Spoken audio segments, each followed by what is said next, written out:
Hey, welcome to another episode of the TFD Performance Podcast. My name's Ryan Hassel, also known as the Dojo Dietitian, and today I'm here with Geordie, the Fight Dietitian Sullivan.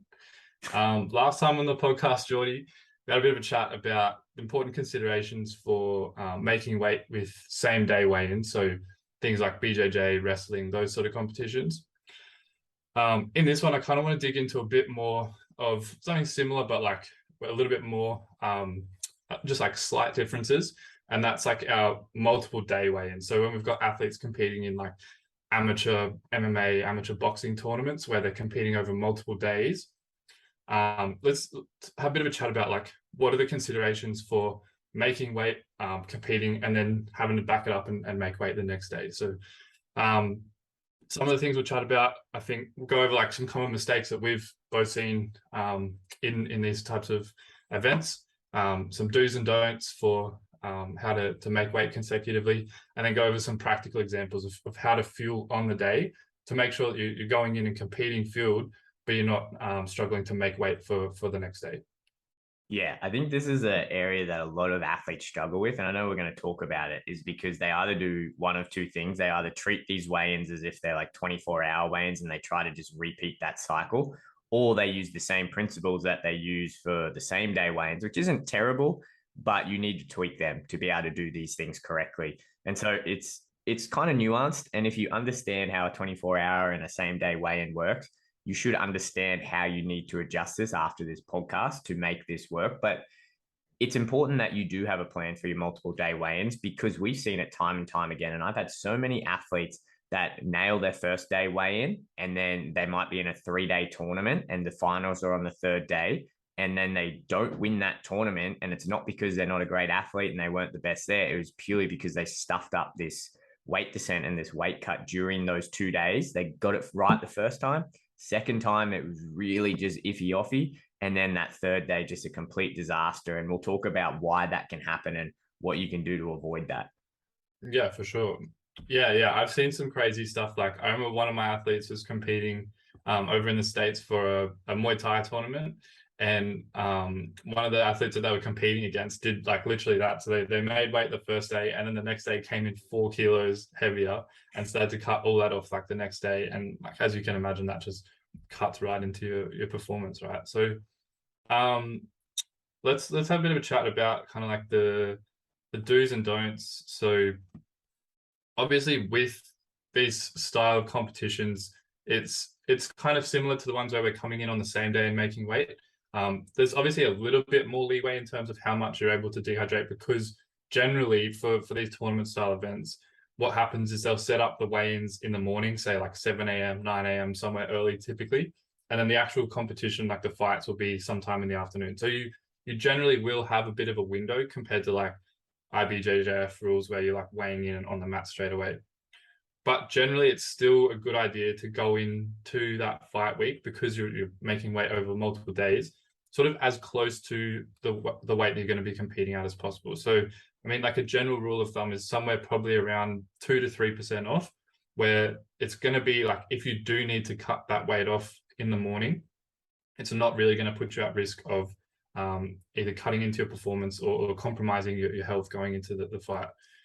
So yeah, making sure that you're planning, because you're obviously going to know about the event ahead of time, making sure you're coming into that fight week after following like a good weight descent program, and you're coming in close to your fight weight. Another thing is using our sort of lower risk weight cutting strategy. So we've talked about this a lot before, but fiber is a really good one to use, especially if you consume a lot of fiber in your diet. This is somewhere where you can get sometimes a couple 100 grams off your weight just by switching to like a lower fiber diet for these couple of days that you're going to be competing. Obviously not doing that long term. Fiber is really good, really important to keep in the diet, but just for these couple of days, it can be good to switch down to a lower fiber diet. Now, because we're competing over multiple days, we're going to be losing fluid, losing electrolytes. It's really important to, even though we have to make weight the next day, we still want to make sure we're hydrating adequately. So we don't want to be like avoiding drinking too much water.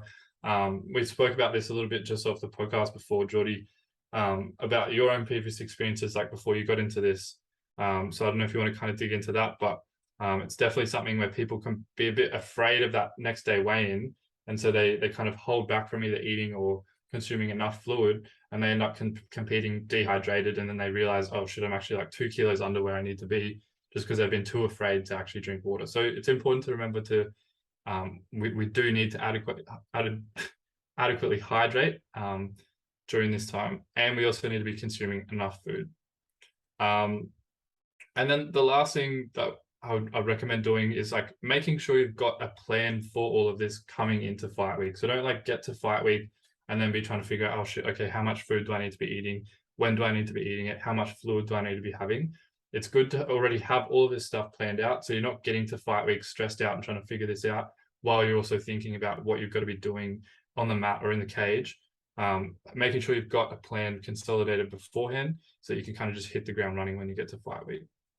Yeah, I think that's the biggest point, right? And I appreciate that not everyone has the time to do what we call a trial cut, but it doesn't take a long time. And you can do it with your normal training, because if you do this properly, you're not necessarily cutting out carbohydrates. You can reduce your carbohydrates if you have a high intake and you have the buffer where you can go from, say, 300, 400, 500 grams a day and bring that down to 200, 300 grams. You'll still be able to fuel your training, but you'll still get a little bit of weight loss due to that residual water and glycogen.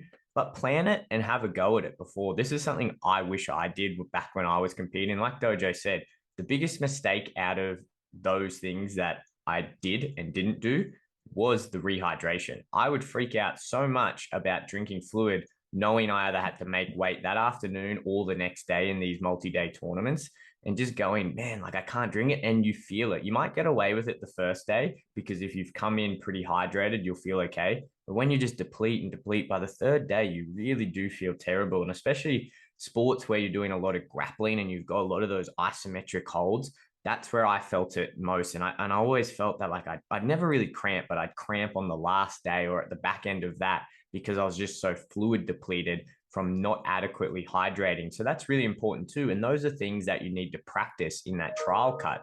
You need to understand, okay, well, how much am I, losing in these typical 5-10 minute matches, whatever they are?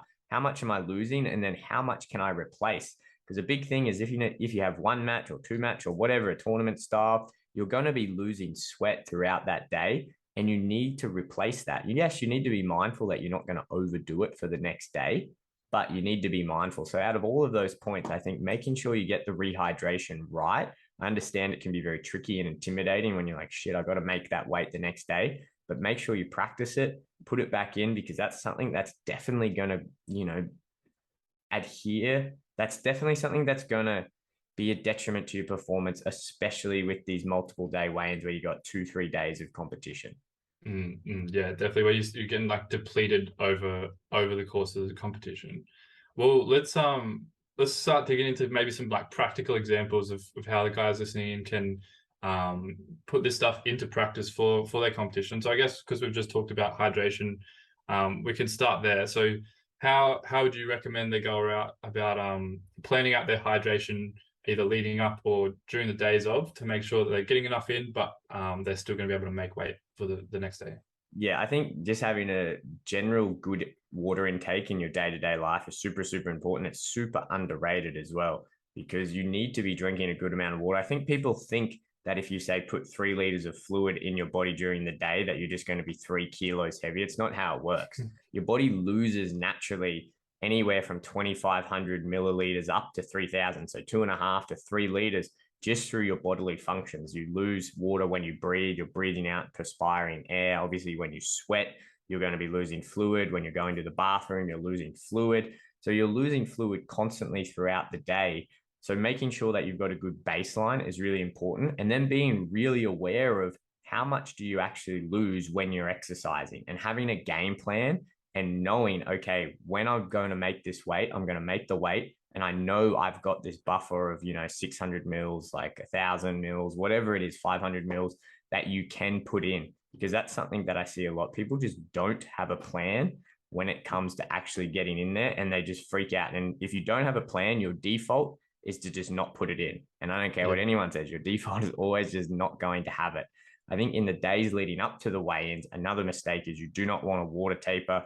You really don't want to restrict your fluid. Again, be comfortable with the idea that your body is naturally going to be moving and losing about 2.5 liters. So you can easily have that much. You're not going to be putting on too much weight. If you're doing the low fiber diet, you're going to be losing weight in there. There's no reason that you should be going into that weigh-ins dehydrated. Yeah, yeah, no, I think that's a really good point. And so like in terms of if the guys are listening and are trying to figure out how much they need to be putting in, like say if they're trying to figure out how to compensate for how much they would be losing at training, what would your recommendations be there for like that test cutting or like figuring out how much they need to be putting in? Yeah, I think the numbers we use, say for your day to day, 30 milliliters per kilogram of body weight. And then whatever you lose in training, we usually say replace 25 to 50% more, or 125 to 150% more. So if you lost 1 liter, replace 1.25 to 1.5. During competition, I always say try to match your losses. And the reason I say try to match your losses is because we know there's a little buffer that you can be a little bit dehydrated and you'll be fine. Like you'll be a little bit dehydrated, a little bit behind the ballpark, but and you'll still perform pretty well. And that can be anywhere between 0 and 2%. The thing that you Okay. need to be mindful with that is that that's very different for everyone. Some people can go all the way down to 4% and they'll be okay. Some people just go to that 0.5%, 1%, and they're very sensitive to it. And if you're not mindfully doing this hydration or rehydration practice over the course of these tournament days, you're going to slowly slip down that slope. So at least if you're continuing to replace what you lose, then you're always going to stay at least around that, matching that body weight. You're not going to put on too much weight because you've got to weigh in again the next day or weigh in again later this hour, whatever the setup is, but you're going to stay in that real vital zone of not getting more than 2% body weight dehydrated. So replace what you lose is what I always tell my guys when you're in your tournament. And the only way you can really know that is if you practice it beforehand. Yeah, yeah. And obviously it's also important to point out here that like when you're losing this water weight, especially like through sweat and stuff, and you're competing, one of the other things that's going to be coming out, right, is something that we talk about a lot, and that's your electrolyte. So especially when it's water loss through competing over these days, it's also really important to consider that you're going to need to be putting those electrolytes back in. So obviously we've got Train Aid is what we would recommend as like our staple for rehydrating to get those electrolytes back in. But yeah, whatever you can get your hands on, it's really important to keep those in because as you were talking about before, Geordie, like especially in grappling style tournaments where cramping can be a big issue, like you're trying to get like a submission on, you've got like an arm locked in or something, and then all of a sudden you cramp up and you lose it. It's like can really decide a match. So electrolytes are very important, and they're really like essential in preventing cramping and really important for performance. So yeah, making sure that some of that fluid that you're replacing in terms of the stuff that you're losing through sweat and stuff is coming from electrolyte drinks is going to be really helpful. The next thing to probably talk about then is, now we've covered fluid, is going through the actual food. So what we're going to be eating during fight day, how to make sure we're eating enough, not too much, just to get the balance right, to make sure that we're fueling, but we're also able to make weight for the next day. So I'd say like the most important thing here, and we talk about a lot, we kind of like I've gone back and forth on the idea of this as well, but having an understanding, I would say, of what your caloric requirements are for like baseline, and then working back from there. Obviously, we've said it a lot, like we don't necessarily count calories and it's not like the be all and end all, but during these like fight weeks, it can be important to just make sure that you've got a target in terms of the calories that you need to maintain your weight, allowing for probably a little bit extra because you are going to be burning during these competitions. You'd probably be burning quite a lot, but making sure you've got an idea in mind of around about where you need to sit in terms of total energy over the day. And then making sure not to exceed that too much. But it can also, for I guess a lot of people, be a bit eye-opening in terms of how much they can eat during the day, because as you said with the fluid, one thing that people do is they will restrict and then they end up dehydrating over the course of the competition. Another thing they do is and we see this a lot, is people will just freak out and not eat a lot for like the first 2 days, and then they get to the last day and they're like, oh shit, like I'm a kilo under, I can eat all this food again. But really, if they'd been doing that over the course of the whole competition, they'd sort of maintain their weight and they'd be able to compete a little bit better in sort of like the middle days of the tournament. So by having that target, you've got more of an understanding. You can be a bit more confident about how much you're eating. and not be stressed about I'm eating too much or too little. So I think from a confidence point of view, having a target is really good, especially during competition. And then from there, you can kind of work back. So you've got this target. This is how many calories I need to eat. Now we can figure out the macronutrients that go into that. So just as some general numbers here, obviously carbohydrates are going to be our main fuel source during these competitions. They're going to be like high energy, a lot of like dynamic movement, a lot of like bursts, like high intensity movement. Sorry, so carbohydrates can be our main fuel source. In general, a lot of consensus recommendations are somewhere between anywhere from 4 to 10 grams of carb per kilogram of athlete. So obviously taking into account your caloric requirements here, you can kind of work back with those ranges to figure out how many carbs you need to be having. Protein is the next one that's really, really important over these days. Obviously, you want to be making sure that you're maintaining your muscle mass and obviously all of the other really important functions that protein have in our body. So trying to aim for around 2 grams per kilogram for protein is important during these days as well. And then basically allocating the rest of your calories to fats, and that should end up somewhere between the range of about 0.5 to 1 gram per kilogram of fat. So that's sort of how we would distribute the macros to make sure that we're getting enough energy in, enough of the right nutrients in the ratios that we need them. Now, obviously, like knowing how much we need to eat is important, but I think it's also really important to consider when we're eating. So what do you reckon is kind of like the best strategy in terms of timing your eating on flight day?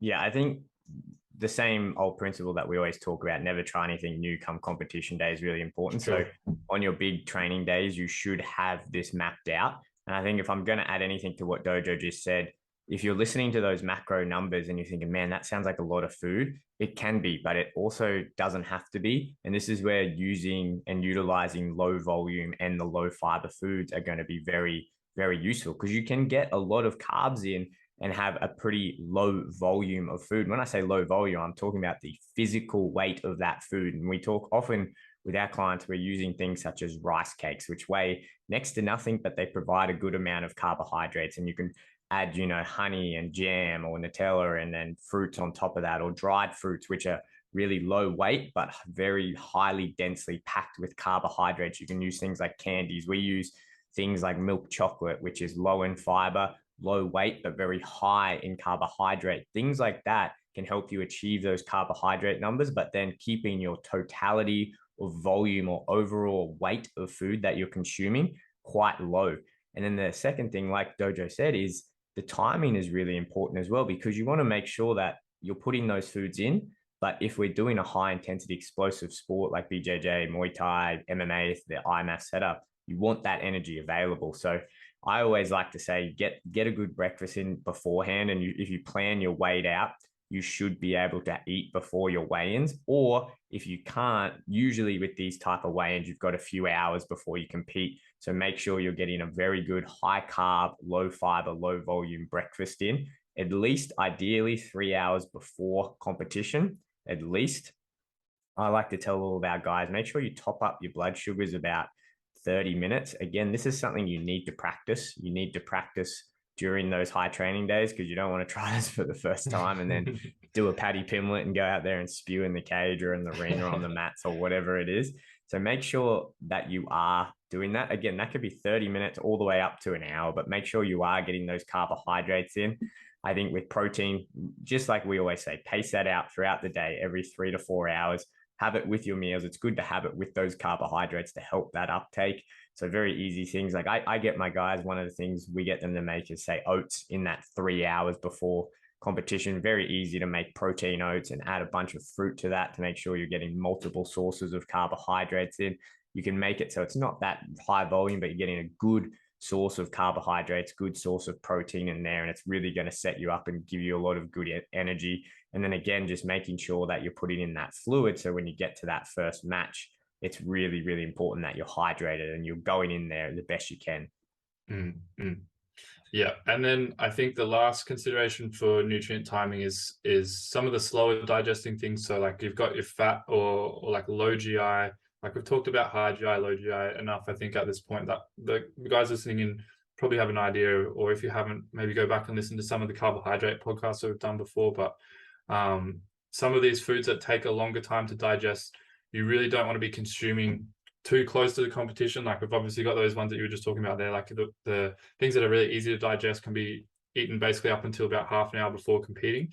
But for those really slow digesting ones and for bigger meals and stuff, you really want to give your body at least a couple of hours to digest, so that you're not going into the ring or the mats with like really heavy food in your belly. So that's going to be things like high GI, low GI carbs, and then also things like fats and slow digesting foods like that. But yeah, I guess that kind of covers all of the basis for the kind of like the fundamental principles that we would follow in order to make sure we're eating enough and also making sure that we're able to make weight. So just to kind of go back over those, we've got obviously planning out and sticking to a structured plan is going to be like the most important thing to do here. So really having it all planned out coming into the competition. Then obviously making sure we're consuming enough foods, enough calories, enough macros in order to support our performance, making sure we're hydrating properly, consuming enough fluid, and also replacing the fluid that we're losing. And then finally making sure we're consuming our foods in a way that like timing them in a way that makes sense around our competition in order to make sure we're going into the fight fueled, not too heavy, just feeling good, and then able to consume foods and stuff later in the day. Yeah, I think the last thing that I want to touch on, and it's a question I always get, is, well, what do I do after my fight, and what do I eat and drink, and can I eat and drink? And for that, there's a bit of nuance to it, because at the end of the day, the way that a fight goes kind of dictates how you go about that, because you could be fully loaded up and have all your stores in there and be fully hydrated and then go into a fight, and then they shoot on you and you snatch a quick guillotine, and within 15 seconds, you're finished and you really didn't burn too much energy, and then you're through to the next day and you got to make weight. In that situation, then you probably have all of that energy. You just need to maintain it throughout the night, right? You can obviously get another meal in, but when we're talking about, say, you've had a barn burner and it's a 3-rounder, 5-rounder, or you've done multiple matches throughout the day and you've depleted those energy reserves, it's really, really important that you put that back in. And like Dojo said earlier, a lot of athletes make the mistake of freaking out, going, I would need to make weight tomorrow. I'm not going to eat or drink tonight. So I tell all of my guys, get back to the weight that you woke up at that morning. So make sure at a minimum you get back to that weight. So whether you're rehydrating, you're eating meals, I always say make sure you put that glycogen back in, but through those carbohydrates. And that nighttime, you've got to understand you've got the overnight sleep. So you're going to get a good 8 hours of sleep. So you can put those more slower digesting carbohydrates. So things like pastas are really good, because you can have a lower volume of pasta and get a way more higher amount of carbohydrates compared to, say, if you were having potatoes, for example. So having pastas or something like that is really good, having a good protein source, and then making sure you're getting that fluid back in. So you're going back to bed rehydrated. Mm-hmm. And then remember, if you go to sleep overnight and you get a good sleep, you will probably get what we call an overnight float. All that means is that you'll lose weight overnight, and that's because you're breathing, your body's breaking down, processing food, and you'll probably lose water weight overnight, and you wake up a little bit lighter. I'm always comfortable with my guys on multiple day weigh-ins, waking up at least 2% of their body weight heavier, because I know we can just go down, and you're going to do a warm-up anyway at some stage, or a lot of people like to have a shakeout, throw on a hoodie and go down there. As long as it's not too strenuous, I'm very, very comfortable with my guys waking up 2% of their body weight. That might be anywhere, depending on how heavy you are, 1 kilo or 2 kilos over, and just sweating that out. Or if you like going to the sauna, say you do that every morning anyway, just go get a little sweat out, go weigh in, rehydrate, start your fight day prep again. So it's just about being very smart and having a good plan in place, something that you've practiced, that you're comfortable with, and you don't take the attitude of, oh, no, I need to make weight, so I'm just going to restrict. I would so much rather you, hey, no, it's okay. We can sweat out a little bit of weight, but I'd rather you'd be fully fueled up. In saying that, don't go ridiculous. If you go to the point where you're reloading and you're hydrating too much and you're going above that 2%, you need to reassess your plan. You need to work with someone. You need to get a plan in place where you're not going to be that heavy, because on these multiple day weigh-ins, like weight cutting in terms of sitting in a sauna or in a bath is a no-go. You should not be doing that. You can manipulate within that 2% and you can use all of these principles we spoke about. But if you want to have success, and I've seen it with all the athletes that have done really well in IMAF, and, you know, we've worked with multiple IMAF world champs, we've worked with multiple Muay Thai world champs who have done these weigh-in competitions where it's everyday weigh-ins. And they've done really well because they're fully fueled and fully hydrated throughout the entire tournament. And it's not even the fact that and they say it to us. They say, by the time I got to that last day, I could see they were defeated by the time they got in there. They were so drained. And that was actually the easiest fight. Like you could just tell, like, because everyone's body's beaten up by that point. They were beaten up, plus they were so depleted. That was actually the easiest fight. And that's really, really common because so many people stuff this up. Yeah. Yeah. All right. I think that's enough there, Dojo. I think that's a really good episode. If you guys do want to learn more about this, we did drop our new Performance Nutrition for BJJ course on our new TFD Performance Hub. So if you want to learn more about not just multiple day weigh-ins, same day weigh-ins, if you want to learn the concept of how we do fuel our really, really top level athletes, all of that information is available now on the TFD Performance Hub. There is a link in all of our Instagram bios. Head over there, have a look. It's really, really valuable. But until next time, Dojo. You catch up.